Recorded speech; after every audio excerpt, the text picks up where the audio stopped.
नमो अरहंताणम नमो अरहंताणम नमो अरहंताणम। व्यवहार की दुनिया में भी दृष्टि बदली जाती है, दृष्टि बदली जाती है क्योंकि मस्तिष्क में ऐसे कुछ रसायन हैं, ऐसे कुछ विद्युत के प्रवाह हैं कि उनको बदल देने पर दृष्टि बदल जाती है। एक वैज्ञानिक ने एक प्रयोग किया, भयंकर प्रयोग। हजारों दर्शक देख रहे, हजारों दर्शकों के बीच उसने प्रयोग किया। स्वयं एक मैदान में चला गया और दो भयंकर सांड जो बड़े खूंखार छोड़ दिए गए। वह बीच में मैदान में खड़ा है, दो सांड छोड़े गए और दूर दूर से हजारों दर्शक देख रहे हैं। सांड दौड़े उसे मारने के लिए। लोगों को लगा कि बस अब मिनटों की देरी है, समाप्त होने वाला है। जैसे ही सांड निकट आए, बिजली का प्रवाह दौड़ाया गया उनके मस्तिष्क में। उन्हें संदेश दिया गया कि लड़ना अच्छा नहीं, शांत रहो।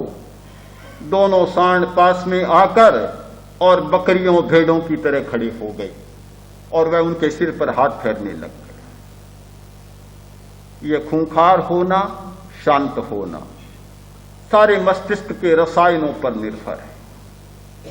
जब मस्तिष्क के रसायन उपयुक्त नहीं मिलते, अनुकूल नहीं मिलते, यह रस का विपाक नहीं होता, उसकी साधन सामग्री और निमित्त नहीं मिलते, तो कोई आदमी खूंखार गुस्सेल नहीं हो सकता। और जब निमित्त मिल जाते हैं तो हर आदमी हो सकता है। निमित्तों को बदलना और उपादान को बदलना, दोनों को बदलना, यह बहुत बड़ा सूत्र है। व्यवहार का जगत, वैज्ञानिक उपकरण इतना कर सकते हैं कि निमित्तों को बदल सकते हैं और निमित्तों के बदल जाने पर मस्तिष्क के विचार को, चिंतन को बदल सकते हैं। किंतु अध्यात्म की साधना और गहरे में जाती है। उस साधना के द्वारा मस्तिष्क के रसायन भी बदलते हैं और जिस कारण से ये रसायन पैदा होते हैं वह पैदा करने वाला उपादान भी बदल जाता है। यानी कर्म शरीर भी प्रभावित होता है और यह स्थूल शरीर भी प्रभावित होता है। इन दोनों को प्रभावित करने की प्रक्रिया है हमारा ध्यान। ध्यान के द्वारा केवल रसायनों का परिवर्तन नहीं होता, केवल निमित्तों को नहीं बदला जाता। यदि कोरे रसायन बदलने होते, कोरे निमित्त बदलने होते तो फिर हम वैज्ञानिकों की शरण में जाते, साधना ध्यान की शरण में आने की कोई हमें जरूरत नहीं होती। किंतु वह परिवर्तन एक क्षणिक परिवर्तन होता है। अभी विद्युत का प्रवाह तेज किया गया, एक भाव तरंग को तीव्र बनाया गया और एक प्रकार का भाव जाग गया। जैसे ही इलेक्ट्रोड हटा, विद्युत का प्रवाह हटा और मूल का जैसा का वैसा बन गया।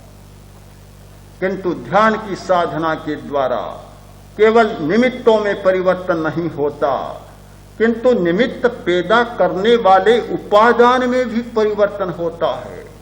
जो विकृतियां पैदा करने वाले तत्व हैं गहरे में, उन तत्वों का भी परिवर्तन होता है। इस दृष्टि से अध्यात्म की साधना के द्वारा हमारी सारी जीवन की दृष्टि बदल जाती है। पूरा का पूरा जीवन दर्शन ही बदल जाता है। और जब आदमी का जीवन दर्शन बदलता है तो फिर वह आदमी पहले जैसा नहीं रहता, बदला बदला लगता है। अपने आप को भी वह बदला बदला लगता है और दूसरों को भी बदला बदला लगता है। हमने देखा ध्यान की साधना में आने वाले व्यक्तियों का पूर्व जीवन और हमने देखा ध्यान की साधना करने वालों का उत्तर जीवन। ऐसा लगता है कि पूर्व जीवन में और उत्तर जीवन में कोई मेल ही नहीं। संस्कृत काव्यों में एक परंपरा रही है पूर्व रामचरित और उत्तर रामचरित। आचार्य जिनसेन ने महापुराण लिखा, शेष बच गया तो उनके योग्यतम शिष्य ने गुणभद्र ने उत्तर पुराण लिखा। पूर्व और उत्तर की परंपरा रही है।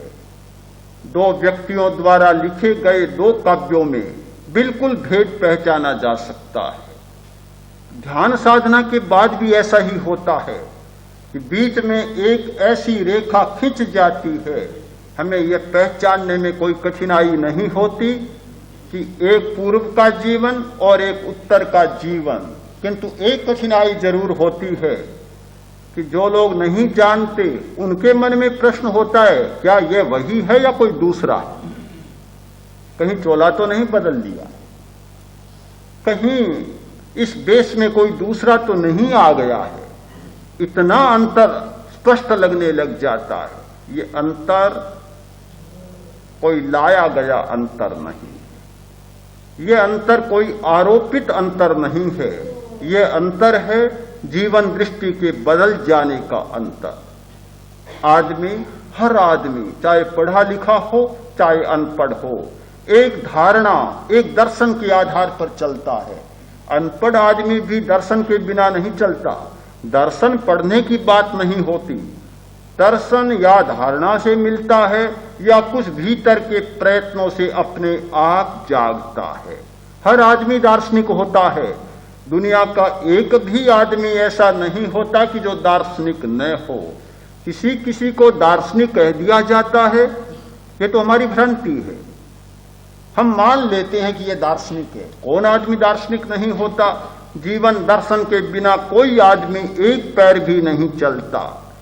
समाज का पूरा आचार, समाज के सारे रीति रस्म, समाज की सारी प्रक्रिया दर्शन के आधार पर चलती है।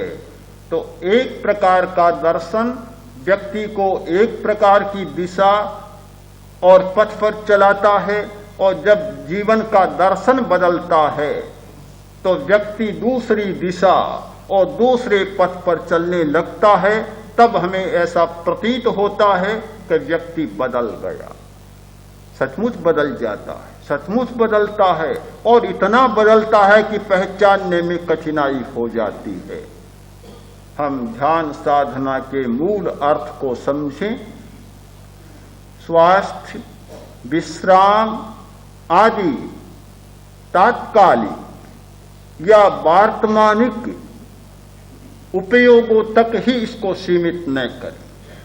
वे भी बड़ी उपयोग है, कम नहीं है। अगर स्वास्थ्य सुधरता है, विश्राम मिलता है, तनाव मिटता है तो भी कम नहीं है, बहुत मूल्यवान है।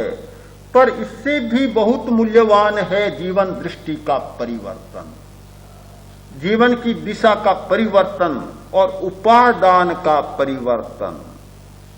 धर्म का, अध्यात्म का सबसे बड़ा एक अनुदान है उपादान का परिवर्तन। हजार हजार प्रयत्न कर लेने पर भी वैज्ञानिक और वैज्ञानिक उपकरण निमित्तों को बदल सकते हैं, पर उपादान को नहीं बदल सकते। उपादान को बदलने का, मूल स्रोत को पकड़ने का एकमात्र उपाय है अपने चैतन्य का अनुभव।